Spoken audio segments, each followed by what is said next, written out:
Hey everyone, I hope you're doing well and are having a flare-free day. This video is going to be a very unique video. It's something that I haven't seen a lot of when it comes to living with endometriosis and the real world circumstances that come forward when you have a flare-up outside of your home. Today's video is all about how to deal with an endometriosis flare-up while driving. When you have a flare-up come forward, it's not always in the comfort of your home. It's not always right beside your bed or a couch that you can comfortably lie on and go through the motions of that excruciatingly painful flare-up. And the scary part is that sometimes an endometriosis flare-up does show up while driving. And I have had this personally happen to me a few times, and the very first time that it happened, in my head was like, this cannot be happening right now. I am on a highway with all of these other cars. I have my safety in mind as well as all of the other drivers on the road. And so in today's video, I want to talk about ways in which I help myself through that very daunting and scary experience while having a flare-up come forward while driving. And I hope these tips and tricks help you feel more comfortable, more confident, safer while driving with endometriosis in the mix. I'm gonna take us to my car. We're gonna do a little bit of a walkthrough on tips and tricks that help me get through an endo flare. And I would love to hear your tips in the comments down below. Let's go to my car for a little walkthrough. The first thing I want to say is that when you are driving on a highway or on a road, obviously you want to take care of your safety and the safety of others around you. When you start to feel an endometriosis flare-up start to kick in. So for myself, when I start to feel that lower abdominal cramping start to creep in or that thigh cramping, I've always had leg pain as an endo symptom, and that's the one thing that comes up first for me. So I'm like, okay, if I feel that upper right thigh leg pain, I know that I'm in for trouble, especially if I am driving. Obviously, you have your seatbelt on when you are driving, so we're gonna start there, okay? So make sure you have your seatbelt when you are driving, of course. Let's talk about first if you're driving on a highway, so a faster road, a freeway. If you are on a highway, the first thing that you want to do is assess the situation. You want to look in front of you and say, okay, how many cars are around me? And can I safely move over to the slower lane to start? Because I don't want to find myself in the fast lane where I'm trying to focus on passing other cars. The first thing I want to do is, okay, I want to get myself to a safer, slower lane that's going to lead me to an off-ramp at some point. The last thing you want to do is feel that flare-up come forward and say, oh, I could have got off there, but I'm all the way over in this lane. So the very first thing you want to do is safely, very safely, look around you, assess the situation, keep calm and breathe, and merge to a slower, safer lane that leads you to an off-ramp. Scary part of this is that I know that there's so much going on when you start to feel that flare-up come forward. I know that excruciating pain you're starting to focus on. I'm also focusing on driving. There's so much in the mix. And so please be kind to yourself, but remember to breathe and remember that you are in control of a major vehicle at this point. And the best thing that you can do for yourself is to safely remove yourself from the situation of driving, okay? Mantras and self-talk of you've got this, keep breathing, safe and steady. Whatever comes to mind that keeps you focused on the driving on top of the flare-up that's happening has helped me through that crazy experience. So if you have a mantra or self-talk that's positive, keep that in your brain as something that you can turn to in that moment of safe and steady, safe and steady, safe and steady, safe and steady. That may also help you in that initial phase. Next thing that I'm aware of when it comes to driving is that you may have just missed an off-ramp or an opportunity to get off of the highway, or your next off-ramp isn't for miles or kilometers, and you feel in your brain, my flare-up is not going to allow me to make it to that next off-ramp. And so if that's the case, know that you are not alone. I have had that happen to me too, where I'm like, I'm not gonna make it. My flare-up's gonna take over and I am still on this active highway. I know how scary that is. And I know how that is just a situation that we do not want to have ourselves in. But sometimes that is the reality of an endo flare. It puts us in a situation where we are not safe to drive. We shouldn't keep pushing forward, especially with the safety of others on the highway. And so in this scenario, again, last resort, if you cannot function and drive at the same time to find that next off ramp. You want to, again, merge over to the safest, slowest lane and find a comfortable pocket on the side of the road where you can safely merge off of the highway to the side of the road where you're not close to an on-ramp of cars coming on. It's somewhere that you have enough room for yourself where cars can safely pass by, hopefully not right in the lane beside you as a safe driver. If you see someone pulled over, make sure you pull over to the further lane to give them space.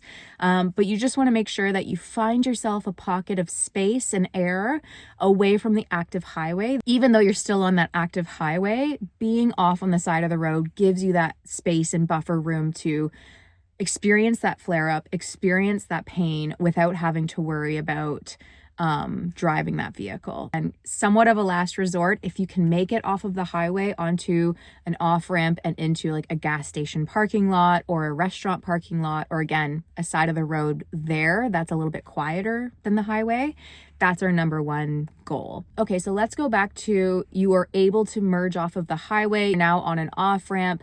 The thing that I want you to do is look for a parking lot or a gas station or a restaurant parking lot that you can safely park your car so that you don't have to worry about the driving aspect. If again, you are parked, you are safe, you're not driving, the car is completely off, you are in a parking lot, I would remove my seatbelt like I just have to give my stomach and my body the breathing room that it needs to go through that flare up. Try to remove any excess clothing that is tight, and I would start to roll down or unbutton my pants that if I'm wearing jeans, which is rare, I don't really wear jeans, but if I am wearing clothing that feels restrictive, I would start to remove those layers. Obviously, like, don't get naked, but try to remove layers and zip down and just give your body that breathing room it needs to move through that flare. The next thing I will say is seat warmers in your car are an absolute game changer when it comes to like a portable heat pack or heat therapy that you may need to help support. Obviously, it's not going to be on your stomach because you are sitting, but having that heat on the seat with your lower back and your bottom helps. Trust me, when I start to feel that pain, it's something that you can also do while you're looking for that off ramp of, okay, in the meantime, I'm putting my seat warmers on to be that active heat therapy that I need to kind of calm my body and my cramping while I look for an exit for myself. Next thing that I would do is, again, once you're parked safely, is to recline your seat back. Okay, so I'm reclining. Bye-bye. See you later. I know for myself that I feel better, which is weird, but when I'm crunched up, I feel like I can get through a flare up better than when I'm stretched out. I don't know why, and that's just me, but sometimes I find if I'm stretched out, it gives the flare up more space to move around. I don't know. Sometimes I just feel it more everywhere in my body if I'm stretched out. So when you recline, based on you and your body, if you like to be stretched out, that gives you your space to say, okay, I'm not technically in a bed, but I do have that reclined aspect to have that sense of I'm lying down and taking care of myself. And again, if you don't like to be stretched out, that fetal position is more of an opportunity when you are leaning back. The final thing that you should do in that stage, again, once you're parked, seatbelts off, you're reclined, you have your seat warmers on, is to text or call somebody that you care for, that you love, that they love you, that are part of your support network. You tell them where you are. Because if you're en route to work, if you're en route home, to a friend's house, wherever, people will worry if you don't show up when you say you would be showing up. I'll be there when I can, or I'm here, can you come pick me up? Or I'm here, can you come meet me to be with me during this moment? You can always send them a pin of where you are through your phone, so like pinned location to say I'm here, or even just a picture of a landmark that you're by. Even if they can't meet me right away, at least somebody knows where I am. Those are my steps when you are able to merge off of the highway safely. So again, you merged over to the slower, steadier lane, you found that off ramp, you found a safe place to park. You remove that constriction with your seatbelt because you are parked and in a safe location to take off your seatbelt. You turned your car off, you reclined your chair, you called somebody or texted somebody of where you were. If, again, you are not able to merge off safely, this is what I want you to do. This is going to be a different type of step-by-step thing that I want you to do, okay? Seatbelt is going back on because, again, remember, you're still on an active highway. These are the steps that I would do to make myself feel safe and secure during an endo flare if I am unable to get off of that active highway. I have merged over, I have looked in my mirrors, I'm focused, I am saying my mantra of safe and steady, safe and steady. I have looked in my mirrors, I have merged to the slower lane. I then find a pocket, okay, that place right there on the side of the road gives me enough buffer to safely pull over. I safely pull over to that side of the road and I put myself in park. Once you put yourself in park, what you're going to do is put your four ways on. Signals to other drivers that you are pulled over, there is somebody in the car, but it also signals if there's any emergency vehicles, if there's any police on the road. If you are pulled over with your four ways, it kind of signals to emergency vehicles that may be passing you that something is happening. So it gives you that buffer of, hey, I'm on this road, please merge over. And it also gives that buffer for emergency vehicles to pull over and connect with you. Seatbelt is still on. Do not remove your seatbelt when you are merged onto the side of the road. You are still on an active highway and you want to make sure that you are safe, okay? Especially if anything happens, if a driver clips you or God forbid anything happens, you just want to make sure that you remain safe on that active highway, okay? So seatbelt remains on, your four ways are on, you have placed your seat warmers on because again, you want that peace and comfort of I'm taking care of my flare-up pains while on this active highway. You are not going to recline your seat, okay? This is for, again, a good reason, because you are on an active highway. If you are reclined on an active highway, okay, I'll show you an example. Whoop, here I go. I have all this space in between myself and my seatbelt. I don't find that personally safe for me, especially if there are cars zipping by and I'm lying down and my seatbelt is basically doing nothing for me. Unfortunately, this is the reality and I want to make sure that you're safe because I care and love you so deeply, okay? So make sure when you are on that side of the road in that active lane that your seat is the same as it was while you were driving. The same thing happens here. So other than the four ways, the seatbelt and the seat, you're still going to message somebody where you are. I would also highlight that you are on the side of the road. And if you are in a state where you don't feel safe, if you don't feel, if you just basically don't feel safe, you are allowed to call for help. Emergency vehicles are there to help you, especially in a medical situation where you are on an active road. They can meet you there, okay? So if you want to call somebody for help, please do. You are not taking up space. You are deserving of help, especially if you are in a medical emergency. Emergency vehicles and personnel are there to help, especially in these situations that happen with an endo flare. So again, you can call somebody that you love and care for. You can pin them your location and again, connect with an emergency personnel or vehicle or service that can help you or meet you where you are. So with all of that in the mix, I do have other tips and tricks and some safety gear that you should have in your car that I want to walk through. And we're going to go back into my office to do that because it's just a little bit toasty in this car. So let's go back and talk a little bit more of other tips and tricks while you're going through that scenario in the car. Having a blanket in the car is not just good for safety generally. You should always have a blanket in your car, especially in winter. My Canadian and Northern US friends, blanket is really important for safety and keeps you safe and warm. Obviously, if you have a flare up and you park during the winter, you want to make sure you're warm. Having the weight of a blanket is really good for our nervous system and it can calm us in that experience, especially when our pain starts to spike. All right, the next thing I want to talk about is emergency tools to have in your car for an endo flare. I cannot stress this enough, is not only to have your phone charged when you are starting to drive or going somewhere, especially on your own. I just want to make sure that you're safe. But when you want to text that person that you're somewhere or that you're off the road or that you're going through a flare up, you want to make sure that you have enough battery in your phone to do that. It's also important too that if you have a shorter flare up that happens and you are ready to start driving again after that experience, and you don't know where you are, it's important to have enough battery in your phone to, again, start using your maps to guide you back to where you need to go. I'm somebody that used to have a phone that would just conk out if it wasn't plugged in. It would just last for like an hour tops.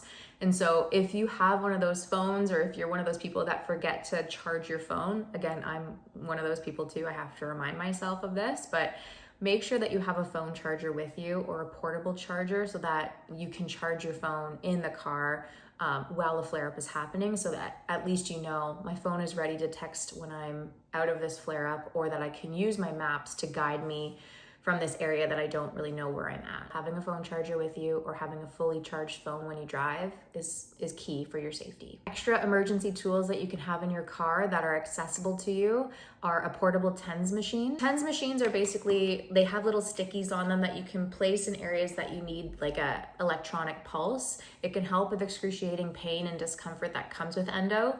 I've tried them in the past. For me, it doesn't get rid of the endo flare completely, but having that electronic pulse into the area that is constantly cramping does help provide a little bit of relief that I need. A portable TENS machine may be good for your toolkit in your car that you can pop on while you're sitting there waiting for an emergency vehicle or a friend to show up. If you need one for your car, I would opt for the battery operated ones. Instant heat packs are also great to have in your emergency toolkit for an endo flare in your car. I have seen ones at the dollar store here or Dollar Tree, wherever you are, but sometimes you can get those like hot paws that you can put in your gloves during the winter. There are things called hot paws or hot pads that you can stick onto your skin.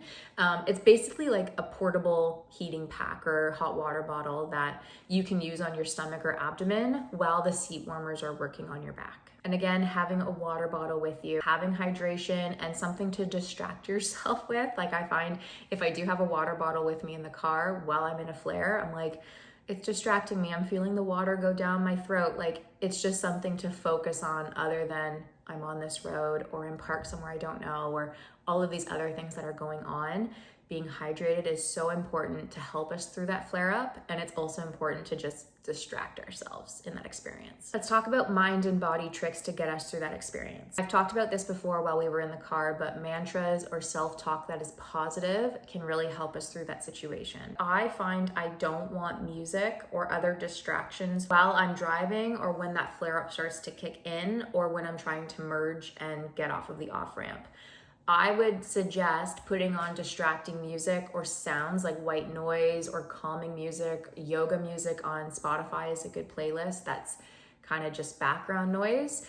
I would put that on once you're safely parked. That's just my preference of doing the music once I'm finally parked. But again, do what works for you that helps you through that situation. Let's talk about backup and safety. Again, share your location with somebody that you love and trust and care for. If you are worried, turn on your live location so that you can share it instantaneously with those that you love. Again, emergency personnel is also there to help you feel safe and secure if you don't feel safe in that situation. Have your emergency contacts on speed dial, just in case you do need someone to come pick you up. You want to make sure that you have someone that meets you where you are. I would suggest looking through your route before you drive. Even if it's a route that you've driven your entire life, a reminder for yourself of, oh yeah, there is that gas station there, or yeah, there is that park that I can pull into. Reminding yourself of the stops along the way in your route can just ease your mind of, okay, I know where I can go park. And if it's a route that you don't know, and you're going on a highway or a faster road, look at how often the off-ramps are and kind of plan out your route that, okay, if I stop here, this is the gas station. If I stop here, this is the gas station. Kind of prepare yourself, as tedious as that may be. I am such a planner and someone that if I do know endo flares are a little bit more constant in my routines lately, I'd want to be prepared to say, I know that there is a safe zone on every off-ramp that I pass. Finally, I want to talk about weird but works. I have a toddler and I have baby wipes on me all the time and they are in the car all over the place. For myself, I sweat so much during an endometriosis flare-up and I start to realize that my endo flare is leaving or reducing once I start to feel chills that come over my body. When I start to feel that endo flare go away, I am left with exhaustion, dehydration most of the time because again, I'm not very good at drinking water during a flare. And I am also left very sweaty. So having wet wipes on hand can just kind of be that cold wipe that you need to just get rid of the sweat and discomfort in that traumatizing experience. Having chewing gum or candy or sour candy in your glove box or in that kind of middle station in your car can really be a good distraction as well for you during that flare-up. Chewing or focusing on a new flavor gives your brain a new sensation to focus on. Those are my tips and tricks to get through an endometriosis flare-up while driving. This is obviously if you are on your own while driving. Like these are all tips and tricks when you're like, I am just by myself, I don't know what to do. I hope that this video helps you feel a little bit more prepared and safe, because I truly just care so deeply about you and I know how this can happen. I know that I've been through it myself, and I don't see a lot of people talking about, okay, like how do we get through it or what do we do? And obviously this is just if you are driving by yourself. If you do have a friend in the passenger seat with you or in the back seat or wherever, have them drive and you just focus on your endo flare in the passenger seat or in the back seat. This video is just a little bit more tailored to the individual and the solo drives that we do, because we're independent. We have lives that we live. We go to work, we go to school, and a lot of the times we drive on our own. And you want to still feel independent, but you want to feel safe while doing it. And so I hope that this video has been helpful. And I would love to hear any tips and tricks that you have while trying to deal with an endometriosis flare-up in a car. Obviously too, you can have your medication in the car as well, in the glove box or that middle console seat thing. I don't know what that is actually called. Is it a console? I don't know. But you could have medication in there as well. With that, I hope that this has been helpful, and I cannot wait to talk to you on the next one.